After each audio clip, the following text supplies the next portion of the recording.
Gente, eu vou fazer uma live agora com vocês, 30 minutinhos, e a gente vai responder juntos 10 questões de prova. Todas as questões Banca CESP, isso aqui é uma live que envolve aí conteúdo PCDF, conteúdo carreiras policiais, que tá bombando aí, que é o que vai ter esse ano, né? Então fique aqui comigo, são meia horinha, 30 minutos pra gente conseguir responder muitas questões de prova. E eu vou mostrar as questões aqui hoje pra vocês, tá bom? Hoje eu vou falar com vocês sobre princípios administrativos. É uma matéria que vai cair na sua prova, porque uma questão é sobre princípios. E essa questão, geralmente, ela é fácil.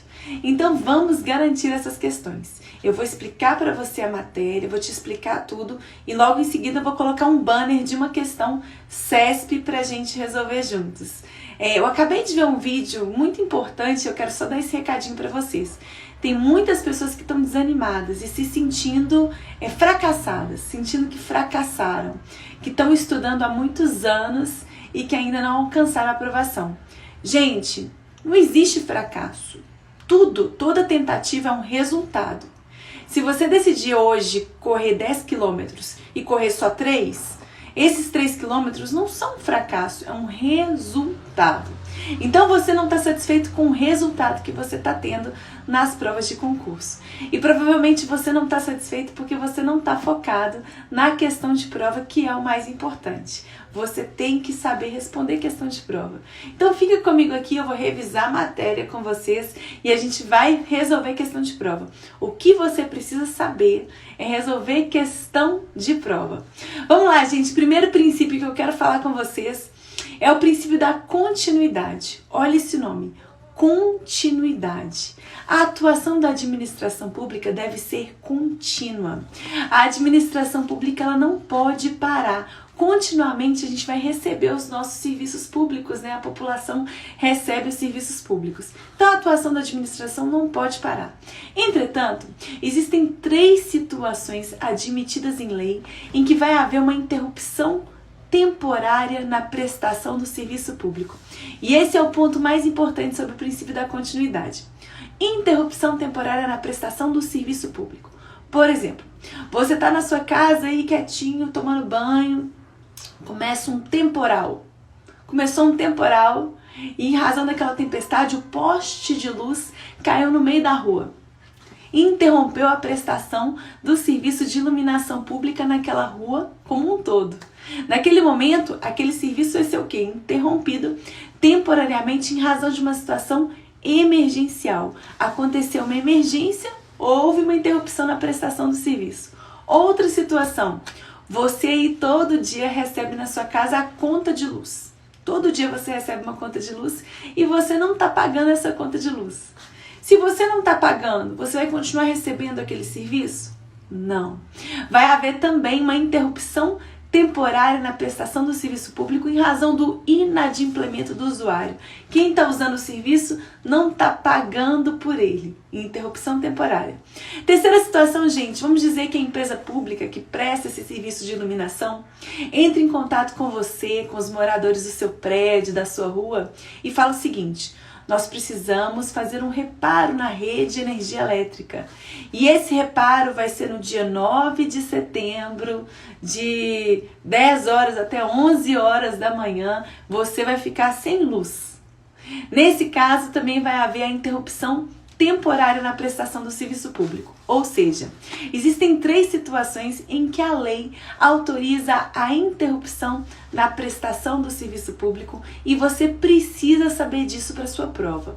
Ponto importante então, se cair na sua prova assim, o princípio da continuidade estabelece que a atuação da administração pública deve ser contínua, não admitindo em nenhuma hipótese a interrupção temporária da prestação do serviço. Se aparecer assim na sua prova, essa alternativa está errada. É possível sim a interrupção temporária na prestação do serviço público em 3 situações: por razões de emergência, por inadimplemento do usuário que não pagou a conta de luz e por razões de ordem técnica e segurança das instalações. Aí eu te pergunto, quando é que você vai ser avisado dessa interrupção na prestação do serviço público? em duas situações. Por razões o quê? De inadimplemento, quando você não paga, você recebe uma comunicação. Olha, regularize a sua conta de luz para que a gente continue prestando esse serviço, ou vai haver o corte, né? Não é mais ou menos assim? Regularize a sua conta de luz. Você recebe um aviso. Ou então, numa outra situação, vai ser necessário a realização de um reparo na rede de energia elétrica de tal horário até tal horário, no dia tal. Você também vai receber um aviso, um prévio aviso. Só não há prévio aviso quando eu estou diante de uma emergência. Aí eu te pergunto, estou aqui nesse AP, eu comprei esse apartamento, deve ter 1 ano e meio, alguma coisa assim. Vamos dizer que o antigo morador não estava pagando a conta de luz. Não estava pagando a conta de luz de jeito nenhum. E aí? Vai ser interrompida a prestação do serviço de iluminação para mim? Não, gente. Né? O inadimplemento do usuário é quanto ao usuário que está o quê? Utilizando aquele apartamento. Eu não posso me responsabilizar pelas contas que não foram pagas do antigo morador, correto? Eu não posso me responsabilizar por isso. Então, o serviço vai continuar sendo prestado para mim? Sim. Beleza. Sobre o princípio da continuidade, 3 questões podem aparecer na sua prova. Primeira questão que é muito comum mesmo. Se a atuação da administração pública deve ser contínua, o servidor público ele tem direito de greve? O servidor público pode entrar em greve?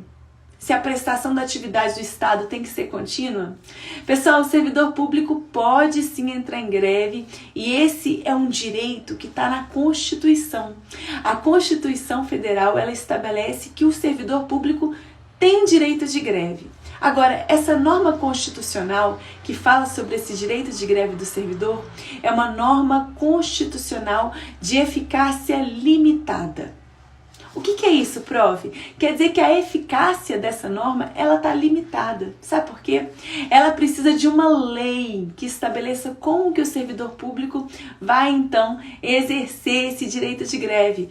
Vocês estão vendo falar, por exemplo, da PEC. A PEC tá aí, tá todo mundo falando, né? Da reforma administrativa. A PEC fala o seguinte, né? Que não vai ter mais estabilidade, exceto para carreiras típicas do Estado.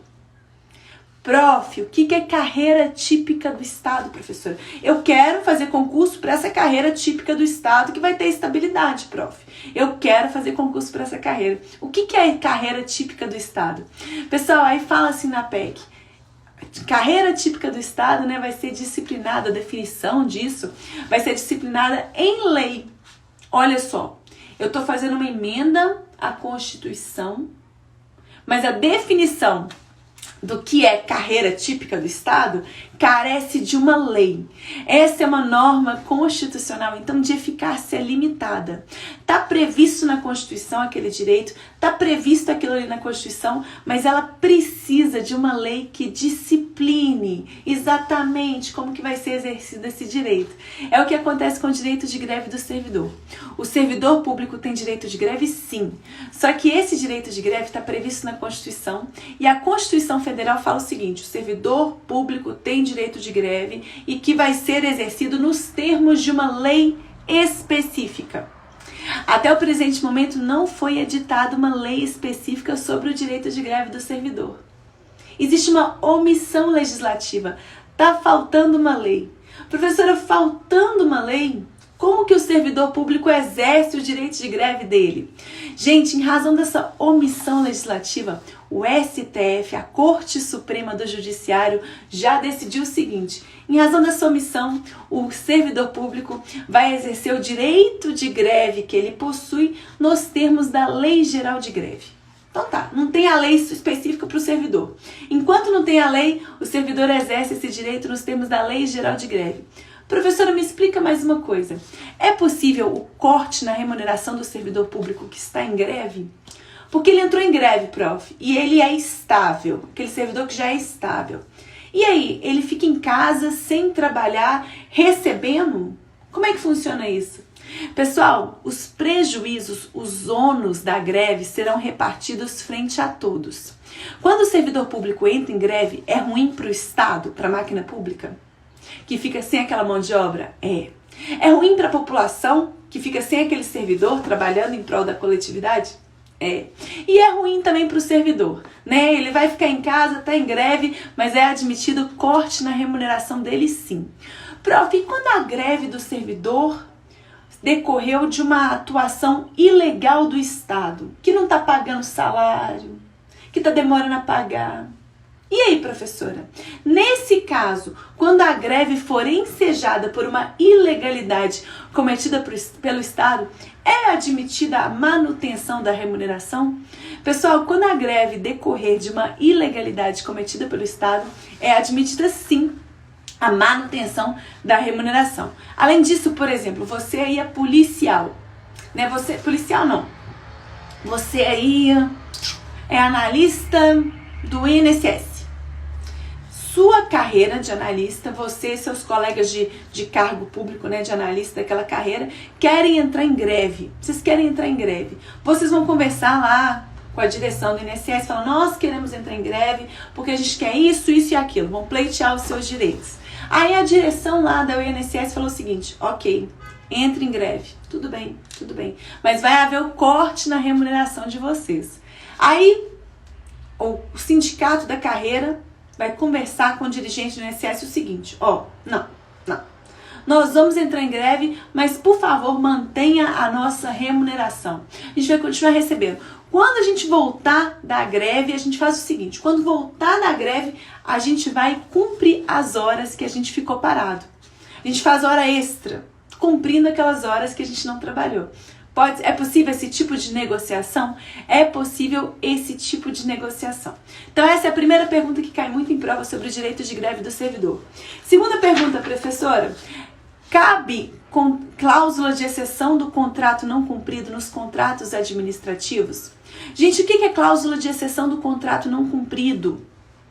Você celebra um contrato comigo, você compra um curso meu, você não recebe o curso.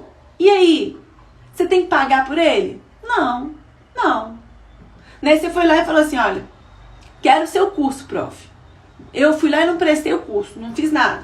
Você tem que pagar por ele? Não. Se uma das partes não cumpre o que compete a ela num contrato, a outra parte não precisa cumprir o que compete a ela, o que cabe a ela. Não precisa. Isso se chama cláusula de exceção do contrato não cumprido. O contrato não foi cumprido por uma parte, a outra parte também não vai cumprir. Não vai cumprir. Beleza. E nos contratos administrativos? Nos contratos administrativos, gente, quem contrata é a administração. Vamos dizer que a administração contratou uma empresa para fazer a limpeza das repartições públicas. Uma empresa de limpeza. A empresa está lá trabalhando, fazendo a limpeza, várias serventes, várias faxineiras fazendo a limpeza. E o Estado não pagou a empresa. Não pagou. Está lá a faxineira fazendo e o Estado não está pagando. Aquela empresa ela pode paralisar a prestação do serviço, falar o seguinte, eu não estou recebendo, parei de fazer. Não estou recebendo, vou fazer de graça. Parei de fazer. Pessoal, nos contratos administrativos, que envolvem contratos que são celebrados pelo Estado, né, pela administração, aplica-se a cláusula de exceção do contrato não cumprido diferida. O que é esse termo diferida? Pessoal, diferida porque após um decurso de tempo, né, do inadimplemento da administração, é possível a interrupção da prestação do serviço. Tipo assim, a empresa foi contratada para realizar a limpeza daquelas repartições públicas. O Estado não está pagando para a empresa. A empresa pode parar de prestar o serviço? Não. Ela tem que continuar prestando o serviço pelo prazo de no mínimo 90 dias. 90 dias. Por isso que a gente fala que é diferida, porque precisa aguardar esse prazo de 90 dias. Ou seja, se a administração pública está lá recebendo o serviço de limpeza no mês de maio, no mês de junho, no mês de julho e não pagou, ela continua recebendo aquele serviço. Somente no mês de agosto, depois de 3 meses, né, 90 dias de inadimplemento, é que a empresa lá de limpeza pode falar o seguinte, agora ela parou, vou paralisar a prestação do serviço que eu não estou recebendo. Ou seja, aplica-se sim a cláusula de exceção do contrato não cumprido nos contratos administrativos, mas essa é uma aplicação que é diferida após esse prazo de 90 dias. Beleza, prof. Além disso, pessoal, Então, olha, pontos importantes para quem não tem manual de aprovação. Todas essas frases que estão em verde, gente, elas respondem cada uma a 100 questões. Então, 100, 200, essa página aqui é 400 questões. Aproxima o celular aqui do QR Code questões. Vão abrir todas as 400 questões dessa página para você responder. Se você tiver com alguma dúvida, aproxima o celular do QR Code áudio aula, escuta um áudio por página. Cada página do manual é explicada em áudios, beleza? Em áudios. Galera, ponto importante então, é admitida a interrupção temporária da prestação do serviço em 3 situações. O servidor público tem direito de greve. Aplica-se a cláusula de exceção do contrato não cumprida após 90 dias. O coleguinha falou que 3 meses não são 90 dias, é claro, né, gente? Eu falei 3 vezes, 90 dias, assim que tá na letra da lei, beleza? 90 dias. Beleza, prof. Continuando, vamos fazer uma questãozinha? Vamos fazer uma questão? Vamos fazer uma questãozinha?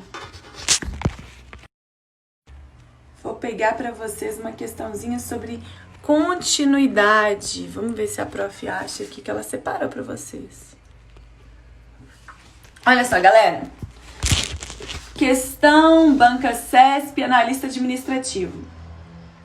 A jurisprudência do Superior Tribunal de Justiça pacificou o entendimento de que, pelo princípio da continuidade do serviço público essencial e da dignidade da pessoa humana, não deve ser efetuada a suspensão do fornecimento de energia elétrica.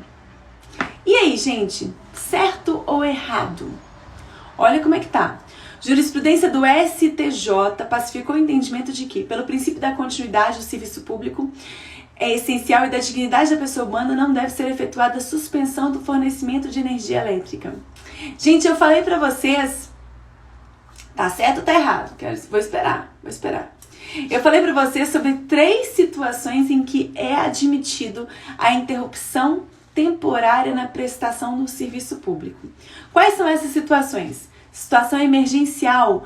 Caiu um poste de luz na sua rua, vai ser interrompida a prestação do serviço de iluminação. Segunda situação, por razões de ordem técnica, você recebeu na sua casa uma cartinha falando que é necessário a realização de um reparo na rede de energia elétrica. Então, do dia tal até o dia tal, até a hora tal, vai ser interrompida a prestação do serviço de iluminação. Terceira situação, por razões de inadimplemento do usuário. Tá todo mundo errando, todas as pessoas que responderam erraram. Tá errado, pessoal, porque olha só, não deve ser efetuada a suspensão do fornecimento de energia elétrica? Se você não paga a conta de luz, ocorre o quê? A suspensão do serviço de energia elétrica.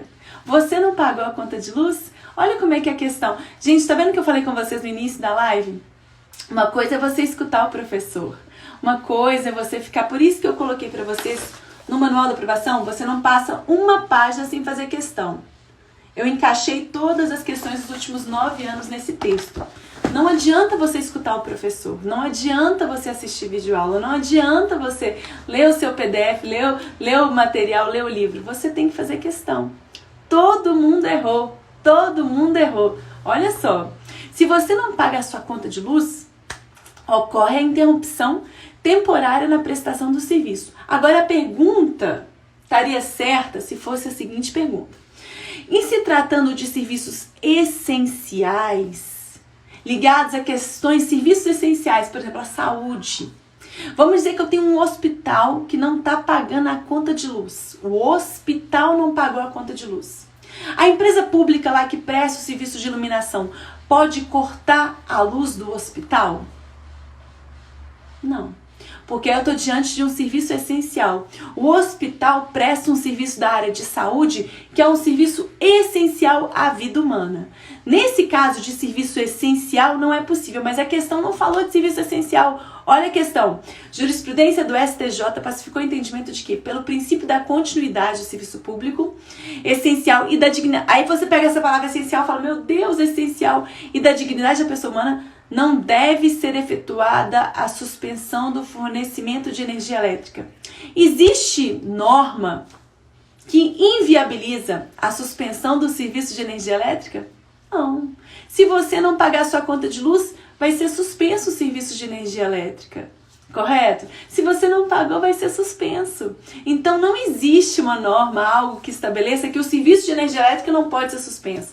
Isso não existe. A questão estaria certa se eu estivesse falando aí de uma situação em que eu tenho um hospital que presta um serviço essencial e esse hospital não está pagando a conta de luz. Aí sim, não seria possível o corte, a suspensão do serviço de energia elétrica em razão da essencialidade da prestação do serviço do hospital. Não em razão da atividade de energia elétrica, da prestação desse serviço. Beleza? Não falou de que serviço essencial, olha só. Olha como é que a questão perguntou. Pelo princípio da continuidade do serviço público essencial e da dignidade da pessoa humana. Desde quando o serviço de iluminação é essencial? Não é essencial, não é um serviço tido como essencial à vida humana. Então não foi isso que perguntou. Tá? A questão ela usa isso mesmo, gente. É para você se confundir, para você errar. Por isso que os seus resultados, né? Os resultados que você está tendo hoje, eles decorrem do número de questões que você acerta. A etapa mais importante do seu estudo é a questão. Você fica aí com preguiça da questão, sabe por quê? Porque a questão é mais difícil. A gente tende a procrastinar o que é mais difícil. É muito fácil ler, é muito fácil me escutar aqui, é muito fácil ficar me observando e, tá, eu tô entendendo. Mas se você não souber responder a questão, não adianta de nada. E eu quero que você alcance resultados. Para alcançar resultado, você tem que ser duro com você mesmo. Duro com você mesmo, eu vou responder tantas questões por dia. O meu percentual de acerto tem que ser acima de 90%. Tem que ser. Tem que ser. Tem que ser. Se você não estiver jogando esse jogo, você está desperdiçando a sua vida. Vamos lá. Próximo princípio que a gente vai falar hoje é o princípio da razoabilidade. Gente, esse princípio, ele vem junto com o princípio da proporcionalidade e pega vocês assim de surpresa. Porque é muito simples. A atuação da administração pública deve ser razoável, em conformidade com o que a legislação chama, né? A legislação e a doutrina, padrões do homem médio, né? A atuação do gestor público, do servidor, deve ser razoável. E essa atuação também deve ser proporcional.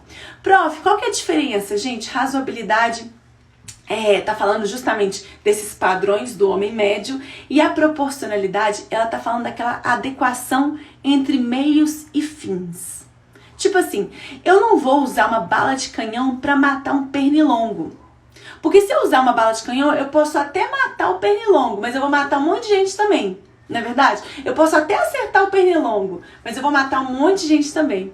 A minha atuação enquanto agente público tem que ser adequada, tem que ser proporcional. Aquela adequação de meios e fins. Os meios que eu vou utilizar devem ser proporcionais em relação ao fim que eu quero alcançar. Por exemplo, você parou seu carro, só a pontinha do carro, só assim, 10 centímetros na placa... superando a placa de proibido estacionar. Só a pontinha, só 10 centímetros.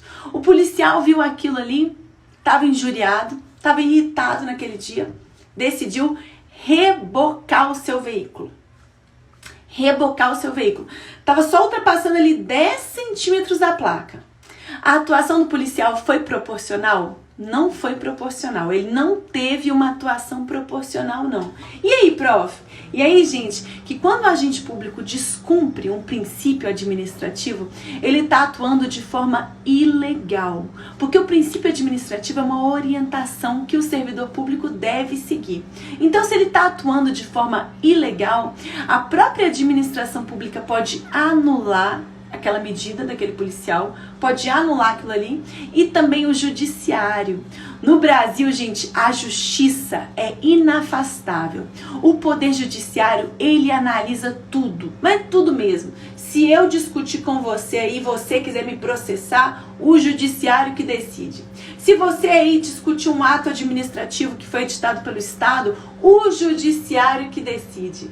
O judiciário, gente, ele controla tudo. Mas o controle que o judiciário realiza é um controle de legalidade e não um controle de mérito. Tipo assim, o judiciário, o juiz pode falar, esse policial aí, quando ele rebocou o seu veículo, ele atuou de forma desproporcional. Tô vendo a foto aqui do carro estacionado, desproporcional. Se ele atuou de forma desproporcional, ele atuou de forma ilegal, porque ele não cumpriu um princípio administrativo. Então, eu vou o quê? Anular o ato desse policial. Prof, o juiz pode fazer isso? Pode. Ele faz um controle de legalidade dos atos da administração. Beleza, o juiz pode anular uma medida da administração pública que seja ilegal. Mas o juiz pode falar o seguinte: policial, você não deveria ter rebocado. Nesse caso, você deveria ter multado. Essa multa aqui. O juiz pode fazer isso, gente? O juiz passou no concurso policial? O juiz tem competência para falar o que o policial tinha ou não tinha que ter feito? O juiz não pode entrar no mérito do ato administrativo. O mérito é o quê? Essa margem de que a gente chama de conveniência e oportunidade que o agente público tem para atuar no caso concreto.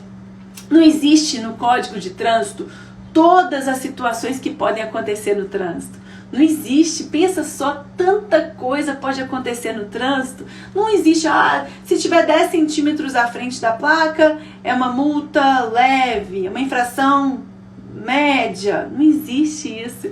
A legislação de trânsito não consegue esgotar tudo que pode acontecer no caso concreto.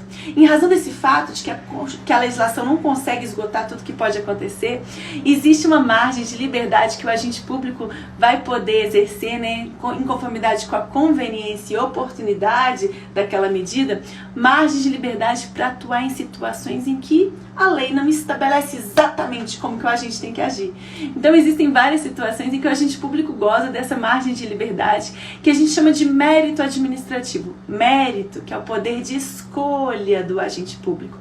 Aí quando o agente público escolhe como que ele vai atuar naquela situação, ele tem que analisar essa medida aqui, essa medida que eu tô tomando, rebocar esse veículo, é conveniente? Tipo assim, esse carro tá realmente atrapalhando muito o trânsito? É conveniente? Conveniente. Vou analisar. É oportuno? Nesse momento, oportunidade, gente, tá ligado ao momento.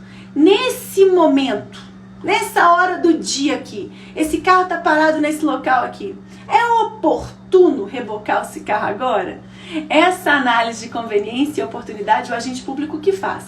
E o juiz não entra nessa bola. O juiz não entra nisso. O juiz faz esse controle de legalidade. Gente, sobre o princípio da razoabilidade, aparece muito na sua prova assim: o agente público tinha mérito para decidir como atuar numa determinada situação. A atuação do agente público foi desproporcional. Aí você fica assim: desproporcional, não cumpriu o princípio da proporcionalidade. O juiz foi lá, anulou aquele ato desproporcional. Aí você pensa: anulação, controle. O anulação, esse L de lação é L de legalidade. Anulação, controle de legalidade. O judiciário faz sim controle de legalidade. E aí o juiz anulou o ato e determinou que o policial multasse aquela pessoa. Aí você fica: meu Deus, meu Deus. Gente, tá errado. O juiz não pode determinar o que o agente público tem que fazer, porque o juiz não tem essa competência. O juiz não entra no mérito do ato administrativo. Beleza? Vamos fazer mais uma questão para vocês verem como que isso é cobrado? Vamos fazer uma questãozinha aqui. Razoabilidade. Banca CESP. O princípio da razoabilidade impõe à administração pública a adequação entre meios e fins, não permitindo a... Ixi, tá muito comentário aqui. Não permitindo a imposição de obrigações, restrições e sanções em medida superior àquelas estritamente necessárias ao atendimento do interesse público. Tá certo ou tá errado? Tá certo ou tá errado, gente? O princípio da razoabilidade impõe à administração pública a adequação entre meios e fins, não permitindo a imposição de obrigações, restrições e sanções em medida superior àquelas estritamente necessárias ao atendimento ao interesse público. Tá certo ou tá errado? Vou esperar um minutinho, porque vocês erraram, todo mundo errou a outra questão. Todo mundo aqui. Tá certo ou tá errado? Vocês estão precisando estudar, hein? Estão precisando estudar. E aí, galera, quem tá PCDF, esqueci de falar. Gente, vocês pediram muito para eu elaborar um curso assim de 5 horas pouco tempo de revisão da PCDF. E eu preparei para vocês. Eu vou, daqui a alguns dias, lançar esse curso. Esse curso vai ser um valor super acessível, 5 horas. E eu prometo, ó, tem 38 pessoas aqui, não tem muita gente não, mas tá bom. Tá ótimo. 38 pessoas, eu prometo que se as questões de prova não estiverem nessas 5 horas, vocês podem fazer o quê, hein? Vocês podem me queimar toda na internet. Deixa eu ver.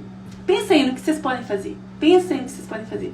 São 5 horas de revisão que eu vou matar todas as questões da prova da PCDF. Com certeza. Eu estou afirmando, tá bom?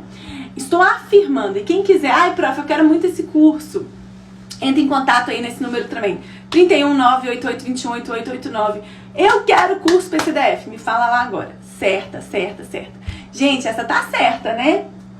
Quando eu falo de proporcionalidade, eu falo de adequação entre meios e fins, né? Claro, a atuação da administração pública deve ser proporcional. Claro, buscando o quê? Alcançar o interesse público. Gente, quem quer muito, entre em contato no WhatsApp. Urgente. Vamos lá. Continuando. Princípio da autotutela. Gente, esse princípio da autotutela, eu sei que vocês acham que é mole, mas eu vou falar tanta questão agora, vocês vão ficar perdidinhos, vocês vão errar tudo. Olha só. Esse é o terceiro princípio mais cobrado nas provas de concurso público. Pessoal, o que acontece? Olha, autotutela. O que é isso? Autotutela, prof. Tipo assim, como assim? Gente, o que é auto? Tutela, gente, é controle. Tutela é controle. Como assim, professora? Gente, a própria administração, ela controla os seus próprios atos. Quando o Estado edita um ato ilegal, um ato que não corresponde aos termos da lei, a administração pública deve anular aquela medida. É um dever. Por quê? Porque nós estamos em um Estado de Direito. Estado de Direito é aquele Estado que estabelece as leis. O Congresso Nacional estabelece as leis que a gente vai que a gente vai obedecer, mas o próprio Estado também obedece aquelas leis. O Estado só pode fazer o que a lei autoriza. Então, se porventura a administração pública editar um ato ilegal, ela deve anular aquela medida. E a anulação gera, em regra, efeitos ex tunc, efeitos que retroagem para o passado, como se aquele ato nunca tivesse sido editado. Pensa comigo, vamos dizer que você aí congelou, gente? Escrivão e agente, isso aí. Gente, olha minha mãe rindo. Essa magloloja é minha mãe. Ela me ligou agora. Fala sério.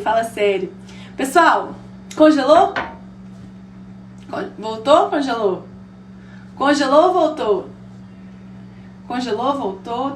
Me dá um ok aí. Ixi, congelou. Já voltou. Então tá bom. Já voltou. Pessoal, pensa o seguinte. Você aí tá injuriado com essa PEC, meu Deus do céu, injuriado, juntou uma turma de concurseiro e falou o seguinte: vamos comprar o gabarito da prova. Vamos comprar o gabarito da prova da PCDF, vamos comprar.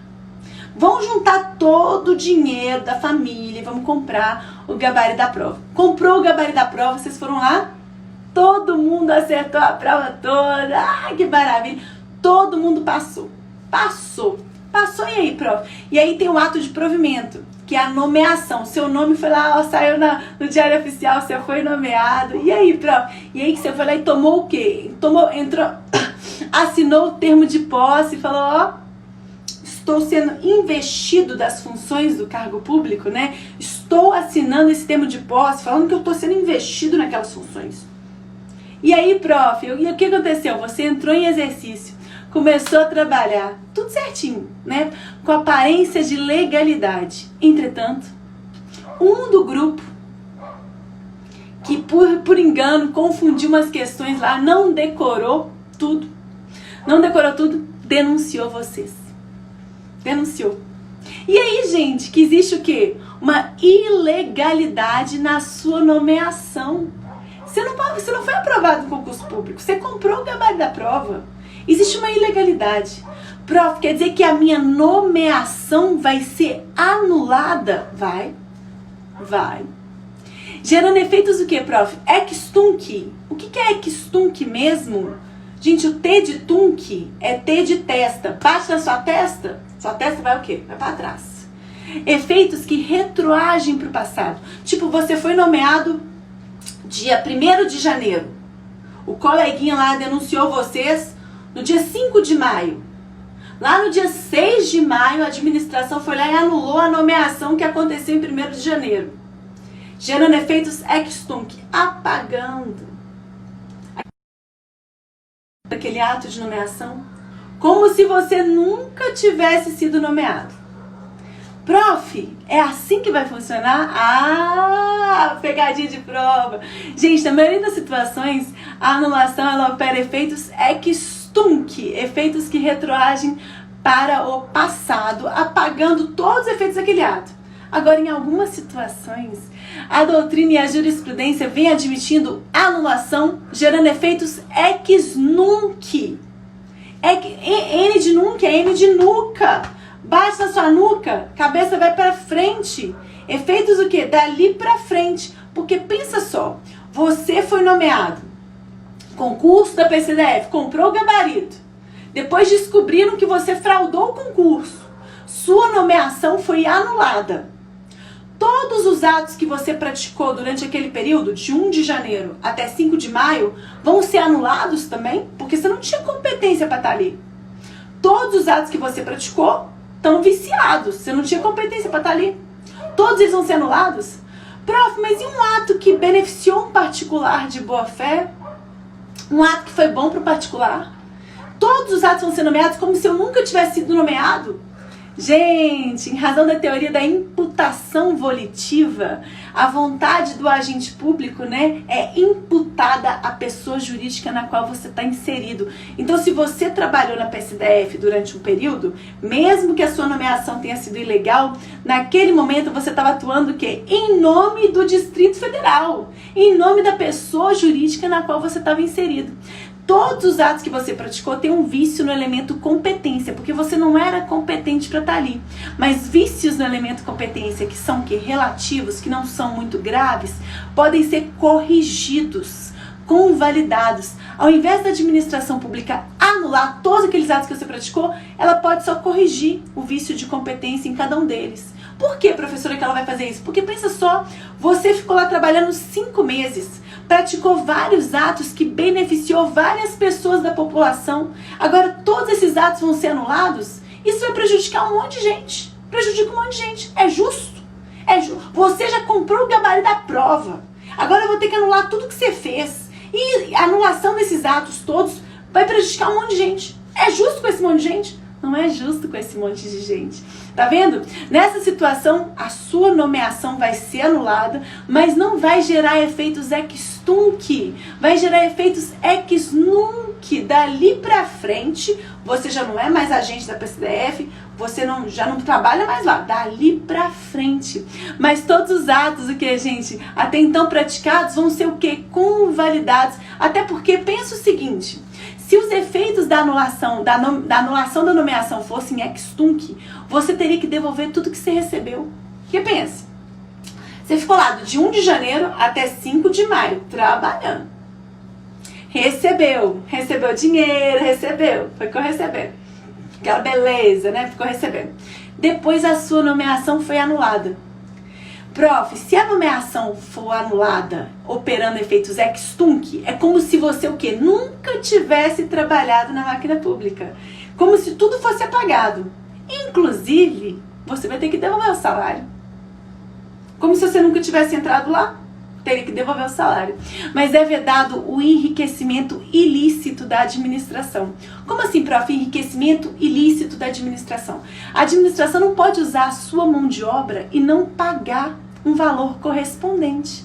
Por mesmo que você tenha fraudado o concurso público, se você efetivamente trabalhou, a administração pública tem que te pagar. Ela não pode enriquecer com a sua mão de obra e não te pagar o correspondente. É vedado o enriquecimento ilícito. Ou seja, questão de prova. Em regra, a anulação opera efeitos ex tunc, apagando todos os efeitos do ato, todos como se ele nunca tivesse existido. Mas existem situações excepcionais em que são admitidas anulações gerando efeitos ex nunc. Sim, isso é possível, a Banca CESP cobrou isso ano passado, ano retrasado também, então presta atenção nisso. Prof, Sobre a anulação, o que é mais importante? Gente, é isso, né? A anulação opera efeitos ex nunc. Quem pode anular um ato da administração? A própria administração e o Poder Judiciário também pode, porque no Brasil a justiça é inafastável, já falei isso com vocês. O juiz faz um controle de legalidade, não controle de mérito. Legalidade dos atos da administração, beleza? Além disso, prof, qual que é o prazo que a administração pública tem para anular um ato que operou efeitos o quê? Benéficos para o particular de boa fé? A administração pública, a gente tem o prazo de 5 anos, o prazo decadencial de 5 anos para anular um ato administrativo que gerou benefício para um particular de boa fé. Ó, no direito administrativo, pega a dica. Predominam-se os prazos de 5. Se for para chutar na hora da prova, é 5 anos, 5 dias, chuta 5. Não são todos os prazos que são 5, mas a maioria dos prazos são 5, beleza? Ok. E além disso, gente, também decorre do princípio da autotutela a possibilidade de revogação dos atos, né? A administração pública, ela pode revogar uma medida. Nesse caso, a medida é uma medida legal, foi realizada em conformidade com a lei, entretanto, ela já não é mais conveniente, ela já não é mais oportuna naquele momento. Então, ela vai ser revogada. A revogação opera efeitos ex nunc, dali pra frente. Tipo assim, aqui em Belo Horizonte, a gente estava pensando muito em construir um hospital municipal. Acho que já havia sido feita a licitação e iniciar a construção de um hospital municipal. Só que aconteceu a pandemia. Prof, então é melhor acelerar a construção. Mas a construção daquele hospital com aquelas especificações todas, ela iria demorar muito. Então o que aconteceu? O prefeito falou o seguinte: vamos pegar esse dinheiro da construção do novo hospital e vamos colocar nos hospitais já existentes, né? Vamos equipar com respirador, vamos colocar nos hospitais já existentes, porque nesse momento de pandemia a situação é urgente, não dá tempo de esperar a construção desse hospital. Ou seja, foi editada uma medida para construir um novo hospital, foi realizada uma licitação para contratar uma construtora, foi tudo feito direitinho, em conformidade com a lei. Mas essa medida agora não é mais conveniente. Nesse momento não é oportuno gastar dinheiro com um novo hospital. Então aquele dinheiro, aquela verba foi redirecionada para os hospitais que já existiam. Isso aconteceu mediante a revogação. Os atos que foram elaborados para construir um novo hospital foram revogados, pararam de produzir efeitos, porque nesse momento é mais importante fazer outras coisas. Gerando efeito, gente, ex nunc. Vamos fazer questão. Autotutela, vamos lá. Que bom que vocês estão gostando, gente. Olha só. De acordo com o princípio administrativo da autotutela, a administração pode anular de ofício seus próprios atos. Quando o quê? Quando ilegais. Ai, que mole pra nós. Tá certo ou tá errado, gente? Tá certo ou tá errado? Tá certo ou errado? Vou deixar aqui pra vocês. Tá certo ou errado?